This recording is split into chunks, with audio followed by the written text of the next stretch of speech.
नमस्कार दोस्तों, आज हम एक महाराजा स्किटल्स बनाएंगे। आइए पैक खोलें और देखें कि इसमें क्या शामिल है। अंदर एक छोटी कैंडी है। इसे कुचलने के बाद स्पष्ट हो जाता है कि बाहर क्रिस्पी कैरेमल है और अंदर नरम फिलिंग। चलो अब महाराजा स्किटल्स पकाने की सामग्री खरीदते हैं। सबसे पहले आपको बहुत सारी चीनी चाहिए, तेल के बहुत डिब्बे। हम सब्जी विभाग जाकर काफी सारा नींबू लेंगे और सबसे बड़े और पके हुए तरबूज चुनते हैं और इन्हें ट्रॉली में डालते हैं। हमें कुल 7 तरबूजों की जरूरत पड़ी। हम 2 ट्रॉलियों के साथ चेकआउट पर जाएंगे और हम इन्हें उतार देंगे। पहले चेक में कुल $162 का खर्चा हुआ है। इसके अलावा हमने एक और 30 किलोग्राम ग्लूकोज सिरप खरीदा। इसको आसान करने के लिए इसे बड़े बर्तन में डालें।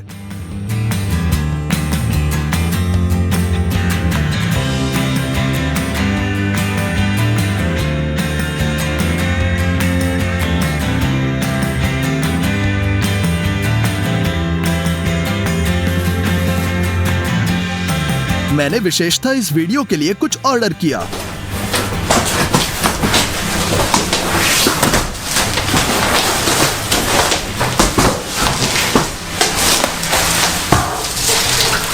ये एक्रेलिक से बनी गोल कढ़ाई है। ये हमारे महाराजा स्किटल्स को पकाने में काम आएगा। मोल्ड को तेल से भरे और ब्रश से फैला दे।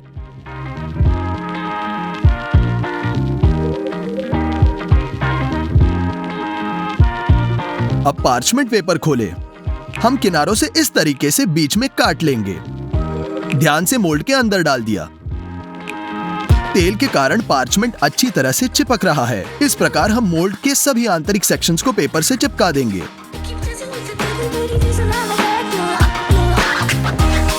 हो गया, ये बहुत अच्छा निकला। हमने सॉस पैन को तराजू पर रखा। हम इसमें 150 ग्राम ग्लूकोज सिरप डालेंगे। अब 350 ग्राम चीनी और 100 मिलीलीटर पानी भी। हम इसे स्टोव पर रखेंगे। सिरप पकाएंगे। थर्मामीटर का उपयोग अवश्य करें। तब तक इंतजार करें जब तक तापमान 143 डिग्री तक नहीं पहुंचता। हो गया। अब एक चम्मच में थोड़ा सा वायलेट फूड कलर निचोड़ें। कैरेमल के साथ मिलाएं। एक्रेलिक का मोल्ड गर्म तापमान नहीं सह सकता। इसे गर्म करने के लिए गर्म पानी चालू करें और बाथटब भरें। हम मोल्ड को पानी में डुबोते हैं और अब कैरेमल डालेंगे। हाँ, इसीलिए हम बहुत लंबे समय तक मोल्ड भरेंगे। हमने डबल पोर्शन बनाने का फैसला किया, इसलिए 2 सॉस पैन भी लिए। हमने इसे स्टोव पर रखा। जरूरी तापमान पर रखें और पकाएं।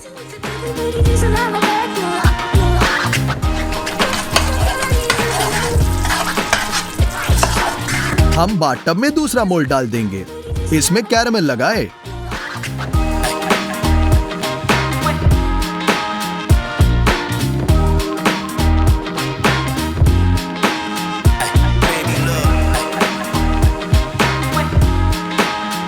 इसलिए हमने 7 घंटे तक कैरेमल पकाया और डाला। कई मौकों पर वहां टेढ़ा हुआ और मुझे धीरे धीरे फावड़े के साथ सब कुछ कवर करना पड़ा। हम स्टूडियो में फॉर्म लाएंगे।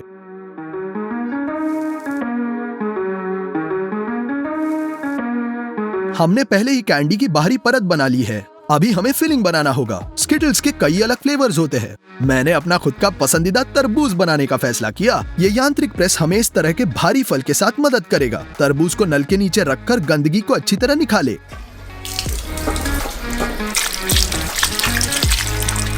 हम एक विशाल कटोरे में साफ तरबूज रख देंगे। हम प्रेस के नीचे एक गज रखेंगे और इसके ऊपर मेटल बैरल है। एक तरबूज लेते हैं, इसकी पूंछ काटते हैं, फिर दूसरी तरफ से हम खड़ा करके सभी हरे छिलके को हटा देंगे।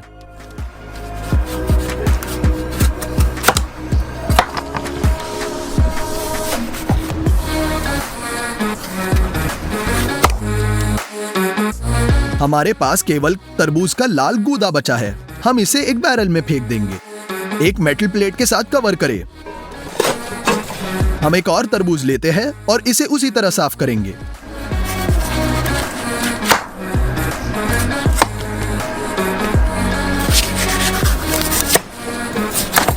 हम इसे भी बैरल में भेज देंगे, दूसरे शीट के ऊपर। बाद में हम नीचे एक 20 लीटर खाली बोतल को रखेंगे, इसके ऊपर एक फैनल। हम पेंच को चालू करना शुरू करते हैं। यह जरूर चेक करें कि यह मेटल शीट के खांचे में प्रवेश कर रहा है और रस बहुत आसानी से निचोड़ा हुआ है। यह टब में जाता है और बोतल में बह जाएगा। हम अपनी सारी शक्ति लगा रहे हैं। 2 तरबूज से पर्याप्त रस नहीं निकला। हमने एक बार में 3 तरबूज छीलने का फैसला किया और उनमें से हर एक को टुकड़ों में काट दिया।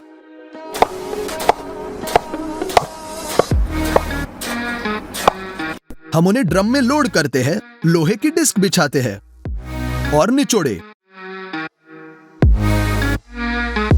हम एक और तरबूज को साफ करेंगे, उससे भी रस निचोड़ेंगे।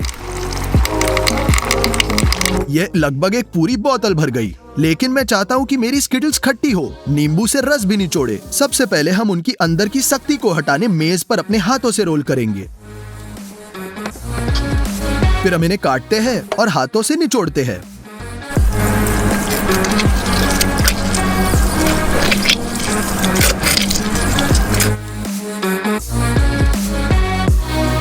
सभी रस को एक छलनी के माध्यम से बोतल में भेजेंगे।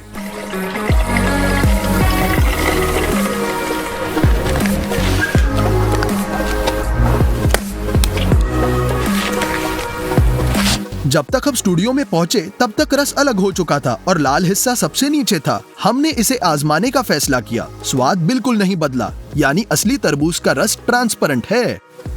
बोतल को अच्छी तरह से हिलाए और रंग वापस आ जाएगा। फिलिंग कैरामेल के लिए आपको 4 बर्तन चाहिए। उनमें से प्रत्येक में 150 मिलीलीटर तरबूज का रस डालें।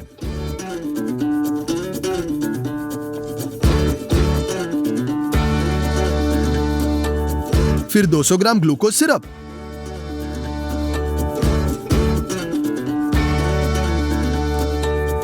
और 300 ग्राम चीनी सभी में।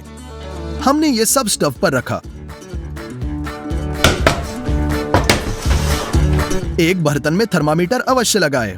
कैरामेल उबल रहा है, आप इसे बिल्कुल नहीं छूना। बस 123 डिग्री तक पहुंचने तक प्रतीक्षा करें। मक्खन खोले। हम इसे छोटे टुकड़ों में काटेंगे।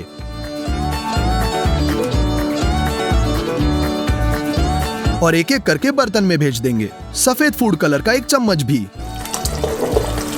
इसे मिलाएं। कैरामेल तैयार है, बस इसे सांचों में डालें।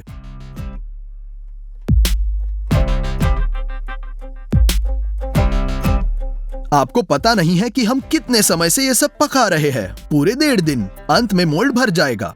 केवल 1 दिन बाद कैरामेल पूरी तरह से ठंडा हो गया और बची हुई नरमी आ गई। चाकू का उपयोग करके हम कैरामेल के असमान किनारों को चिप करेंगे।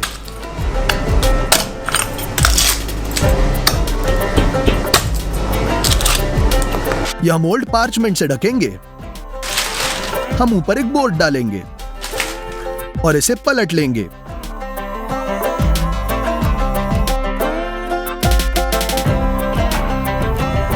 अब हम फॉर्म को हटा देते हैं। पार्चमेंट को फाड़ दे।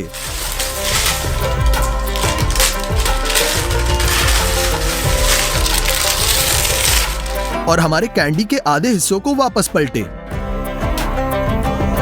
वही दूसरे के साथ करेंगे। अब सबसे खतरनाक बात, एक गोले को दूसरे के ऊपर रखना है। फिर सबसे बुरी बात हुई, गोला आकार से बाहर कूद गया और हमने एक रन सुना, जिसने हमें बहुत सतर्क किया। हम 2 हिस्सों को जोड़ने की कोशिश कर रहे हैं। पार्चमेंट को फाड़ देते हैं और देखते हैं कि बाहरी कैरेमल विभाजित हो गया है। हम परेशान थे। खैर, हम क्या कर सकते हैं? हम कम से कम फिलिंग बचाने की कोशिश करेंगे।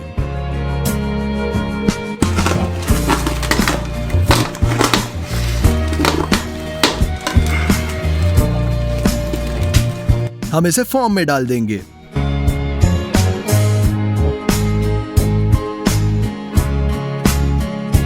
हमें बाहरी कैरेमल को फिर से करना होगा, लेकिन इस बार हम इसे अलग तरीके से करेंगे। फिर हम पार्चमेंट के साथ फॉर्म को कवर करेंगे, बीच में पार्चमेंट के साथ चिपकाए और रिंग डाल दे। एक हेयर ड्रायर की मदद से हम मोल्ड को गर्म करेंगे।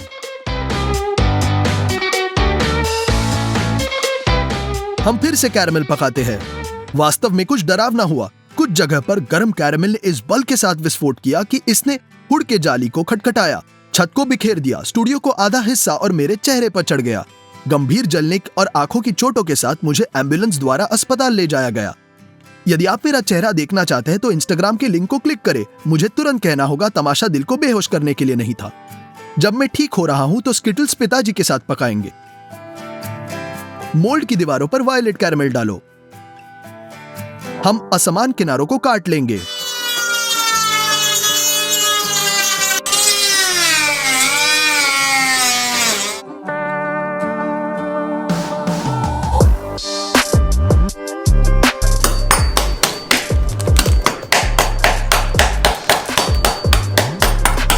हम खाली हिस्से को पलट लेंगे। पार्चमेंट को फाड़ दे, बीच की रिंग निकाले।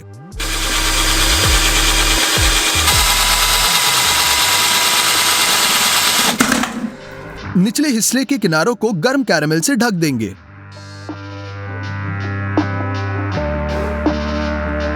अब हम दो हिस्सों को बहुत सावधानी से और धीरे से जोड़ेंगे।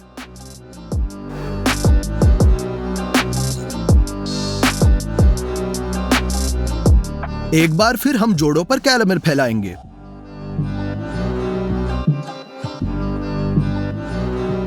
हम सभी फिलिंग लेते हैं जिसे हम बचाने में कामयाब रहे।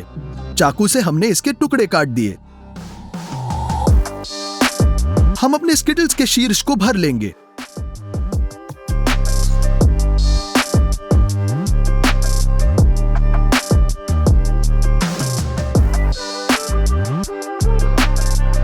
अब ऊपर से ढक्कन बंद करेंगे। कैरेमल लगा लेंगे। हमने चाकू से अतिरिक्त हिस्से को काट दिया। बर्नर के उपयोग से हम छोटे चिप्स और कैरेमल के टुकड़ों को पिघलाने के लिए बाहर से अपने स्किटल्स को गर्म करेंगे। पार्चमेंट की एक शीट पर हम एक बीच का एस काटेंगे। White chocolate पिघलाएंगे।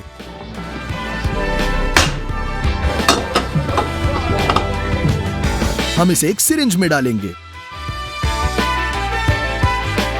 इसकी मदद से पहले पत्र की बॉर्डर को तैयार करें। फिर इसे अंदर भरे।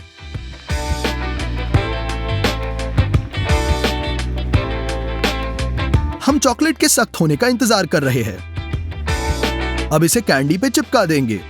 हो गया, महाराजा स्किटल्स आखिरकार तैयार है। हमने इसकी तैयारी पर बहुत पैसा, समय और सबसे महत्वपूर्ण बात स्वास्थ्य खर्च किया। अगर मेरे पिताजी ने मेरी मदद नहीं की होती तो शायद हम इस वीडियो को कभी खत्म नहीं कर पाते। लिंक फॉलो करें, चैनल सब्सक्राइब करें और कमेंट करें।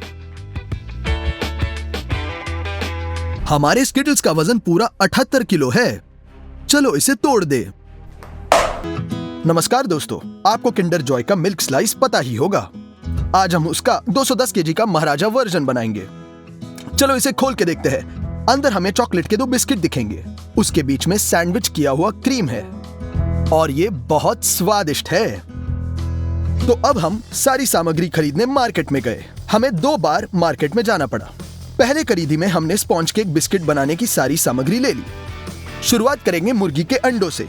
हमें 840 अंडे लेने हैं।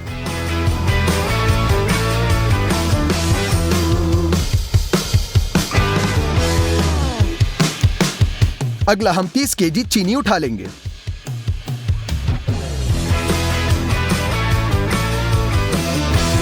$11 किलो कोको पाउडर और 2 किलो बेकिंग पाउडर, 20 किलो मैदा और 13 लीटर तेल ले लेंगे। अब हम सारे सामान का बिलिंग काउंटर पे करेंगे।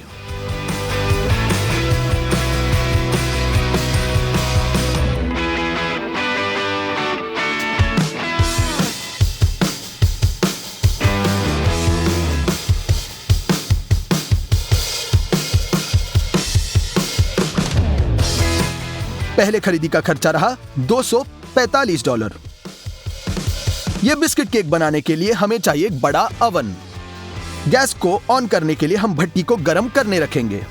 ये खोला अंडे का बक्सा। अंडे के ट्रेस को निकालकर टेबल के निचले हिस्से पर रख देंगे। पहले बिस्किट के लिए हमें चाहिए 420 अंडे। टेबल पे 2 बर्तन रख देंगे, एक छोटा और एक बड़ा। अब अंडे को लेकर हम उसके पीले जर्द को सफेद हिस्से से अलग करेंगे।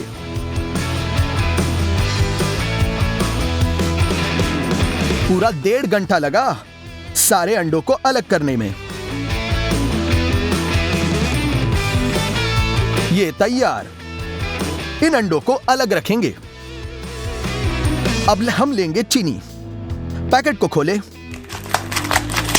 अब हम 15 किलो चीनी अंडे के पीले जर्द से मिला लेंगे।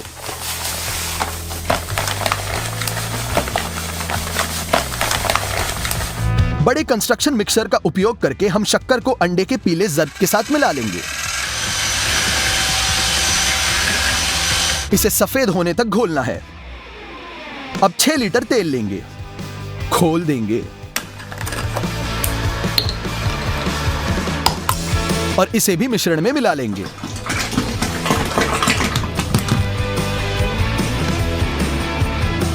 अगर तेल की मात्रा कम हुई तो बिस्किट सही ढांचे में नहीं बैठ सकता।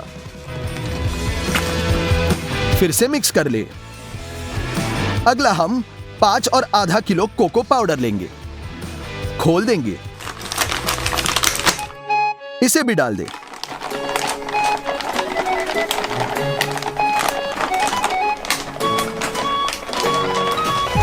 सभी को अच्छे से मिला ले। इस पूरे मिश्रण को 20 और मिनट लगेंगे और गाढ़ा आटा तैयार होगा। बिल्कुल ऐसे गूंद देंगे। अब ध्यान से इसमें 6 और आधा लीटर उबला हुआ पानी मिला लेंगे। ये तैयार। अभी इसमें 5 किलो मैदा डाल देंगे।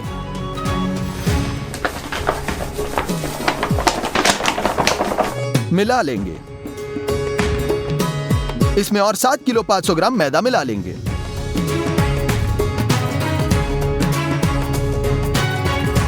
एक किलो बेकिंग पाउडर मिला लेंगे।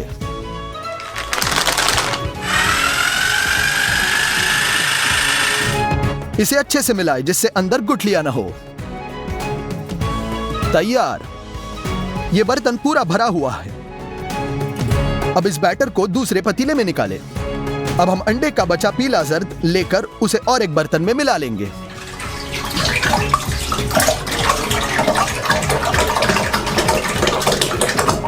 हमने कंस्ट्रक्शन मिक्सर से अंडों को फेंटने की कोशिश की पर नाकाम रहा क्योंकि मात्रा बहुत ज्यादा है। तो हमने इसे 4 छोटे मिक्सरों में निकाल के फेंटा। हर एक मिक्सर में थोड़ा थोड़ा डाल देंगे।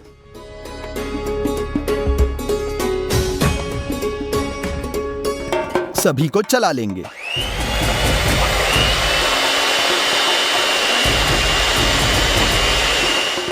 ये बन रहा है। 5 मिनट के बाद रेडी होगा।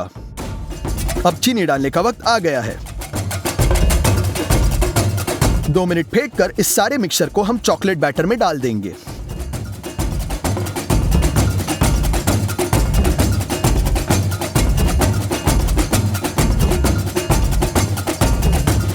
अब हम इसे स्पैचुला से मिला लेंगे ताकि कोई बुलबुले ना रहे और एक जैसा रहे।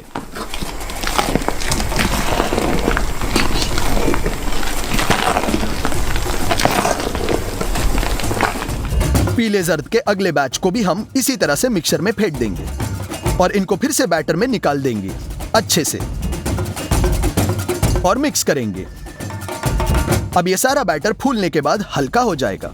दूसरे बैच वाले बैटर को भी इसी तरह से तैयार करेंगे। अब इसे पकाए किस बर्तन में? मेटल वर्कशॉप से मेरा दोस्त हमें इसे मदद कर रहा है। उन्होंने कंप्यूटर में एक प्लान बना लिया। मेटल शीट्स को काटने के लिए उन्होंने लेजर कटर का इस्तेमाल किया।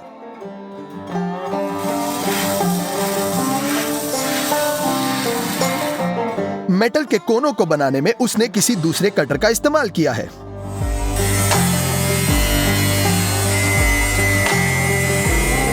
अब उस मेटल को मोड़ के उसे हमारे बेकिंग शीट यानी बर्तन का आकार देंगे, जिससे केक बाहर नहीं निकल सके। इतना बड़ा बेकिंग मोल्ड मैंने पहली बार ही देखा होगा। अभी इस बेकिंग मोल्ड में हम तेल लगा लेंगे। ब्रश से सारे कोनों तक फैला लेंगे। बेकिंग पेपर लीजिए। बेकिंग पेपर को बर्तन पे लगा लेंगे। नीचे तेल लगाने की वजह से पेपर अच्छे से चिपका रहेगा। हो गया। अब हम सारा का सारा बैटर इसमें डाल देंगे।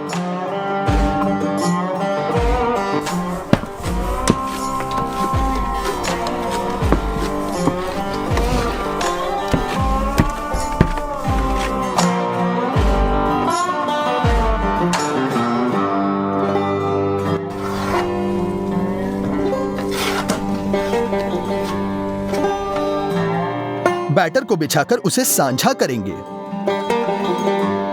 अब हम हमारी बेकिंग शीट को ओवन में रख देंगे। अंदर की तरफ रखेंगे ताकि वो अच्छे से पक सके। 180 तापमान रखे। 4 घंटों के बाद ओवन को बंद कर दिया। बिस्किट को सुबह तक वही रख दिया ताकि वो अच्छे से गाढ़ा हो जाए। सुबह को ओवन से निकाल दिया। हमें इस बिस्किट को बर्तन से अलग करना है ताकि वो मुलायम हिस्सा ऊपर की तरफ रहे। यह करना बहुत मुश्किल है, पर हमने रास्ता खोज लिया। ऊपर से हमने प्लाईवुड की शीट रख दी। लकड़ी की 2 पट्टियां उसके ऊपर रख देंगे। लकड़ियों को चिमटे से चिमट लेंगे।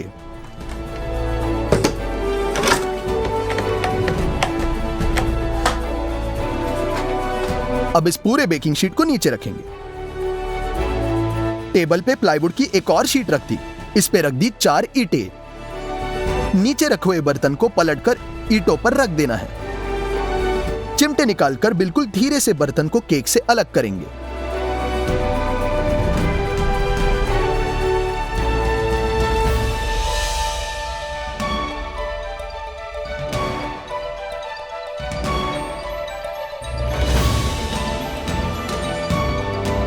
यह केक कितना लाजवाब और बड़ा लग रहा है। पूरे 10 किलो का है। इस बिस्किट को बनाने के लिए पूरे 2 दिन लगे। दूसरे बिस्किट का बैटर बनाने लेंगे।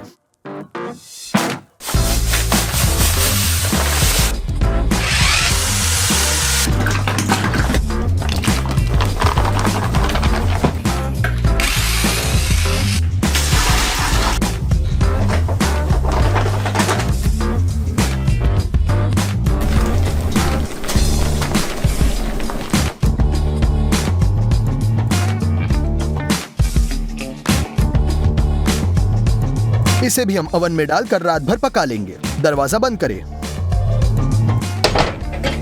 और अगले दिन ठीक उसी तरह दूसरा बिस्किट तैयार। बेहद लाजवाब।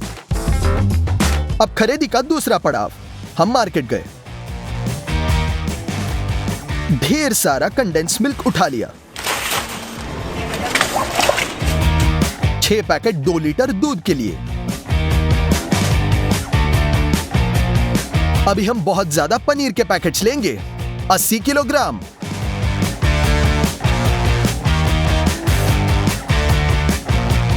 हमें अगार अगार की भी जरूरत होगी।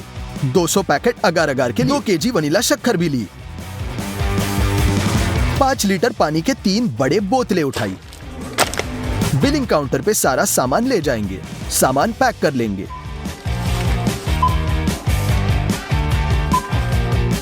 ये रहा दूसरे खरीदी का खर्चा, $506।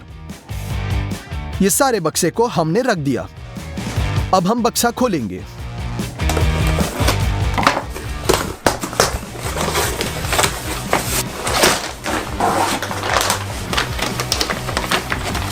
इन पैकेट्स में 80 केजी का चन्ना पनीर है। सारे पनीर को हमें किसी तरीके से एकजुट करके खीमा करना है। फूड प्रोसेसर लेंगे। उसकी अगले वाली प्लेट हटाकर ऊपर से अटैचमेंट लगाएंगे और बर्तन भी लगा देंगे। दूसरा ढक्कन हटाकर ब्लेंडर जोड़ देंगे। पनीर के पैकेट लेंगे, खोल लेंगे, थोड़ा पनीर ब्लेंडर में और थोड़ा ग्राइंडर में। ब्लेंडर बंद करें। बड़े बर्तन को नीचे रख दिया। यह किया इसे शुरू। ब्लेंडर अपने आप ही सारे पनीर का खीमा करेगा। पनीर का खीमा अब हम बड़े बर्तन में डाल देंगे। 6 हाथों की मेहनत है ये। 3 घंटों के बाद सारा पनीर पिस चुका है। ये तो पूरा बर्तन भर गया। और एक बड़ा बर्तन लेकर आधा हिस्सा उसमें डाल देंगे। वेनिला शक्कर के पैकेट्स खोल देंगे, उसमें डाल देंगे और मिला लेंगे। अभी हमें चाहिए कंडेंस मिल्क की बोतल। खोले और पनीर के मिक्सचर में डाल दे। हमने थोड़ी एक्स्ट्रा बोतल लाई ताकि पनीर से पूरे अच्छे से मिल सके। कंस्ट्रक्शन मिक्सर से पनीर को कंडेंस मिल्क के साथ मिला लेना है। बहुत ज्यादा क्रीम का फिलिंग तैयार हो जाएगा। अब पानी की 3 बोतलें लेनी है और एक बर्तन। बोतल को खोल देंगे और बड़े बर्तन में मिला देंगे। अब अगार अगार के 200 पैकेट्स भी इसी पानी के बर्तन में मिला देंगे। अच्छे से मिला ले और आधे घंटे के लिए रख दे ताकि वो अच्छे से पानी में गाढ़ा हो जाए। कंस्ट्रक्शन फॉइल का एक भाग ग्राइंडर से काट लेंगे। अब इस फॉइल को निचले बिस्किट पे लपेट लेंगे। अब एक टेप से इसे अच्छे से जोड़ देंगे। लकड़े की पट्टियां उसी टेप से जोड़ देंगे मजबूती के लिए, ताकि क्रीम और बिस्किट जकड़ के रखे। मजबूत रहना चाहिए।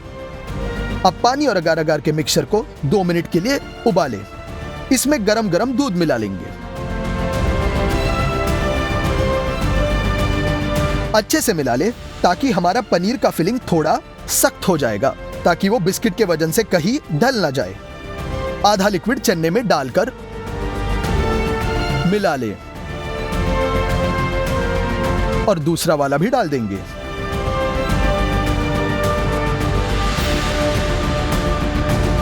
अभी इस फिलिंग को केक में बिछाना है।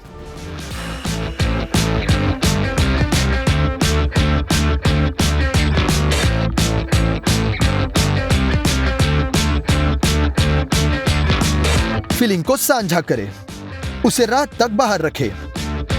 अगली सुबह तक क्रीम सख्त हो चुका होगा। अभी फॉइल को निकाल दें।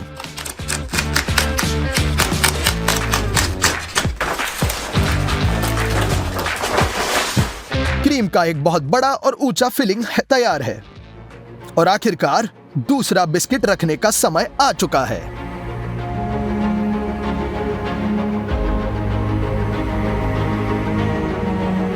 तैयार। तो हमने महाराजा किंडर मिल्क स्लाइस बना ही लिया। इसे बनाने में पूरे 6 दिन लगे। सामग्री के वजन करने के बाद हमें पता चला यह 210 केजी का है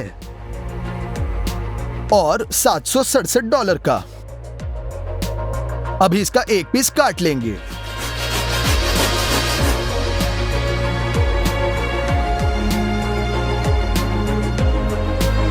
इसका बिस्किट बिल्कुल ओरिजिनल जैसे मुलायम और स्पॉन्जी केक जैसे है। मैंने बिस्किट पे क्रीम लगाकर उसे तैयार किया। अब ट्राई करेंगे। बिल्कुल ओरिजिनल जैसे ही है, पर हमारा क्रीम ज्यादा गाढ़ा और मजेदार है और नेचुरल है। ओरिजिनल बिस्किट में बहुत सारे आर्टिफिशियल थिकनर्स थे। अब तक का हमारा सबसे बड़ा और कठिन प्रोजेक्ट था ये। आपको कोई अंदाज ही नहीं है इसे बनाने में क्या क्या मेहनत लगी है। Calculation, testing, recipes, cream. अगर आपको ऐसे और महाराजा साइज के वीडियोस देखने हैं तो लाइक करें। 5 लाख लाइक्स मिलने पर हम और वीडियोस बनाएंगे। हमारे चैनल को सब्सक्राइब करें, ये वीडियोस अपने दोस्तों के साथ शेयर करें। तो फिर मिलेंगे।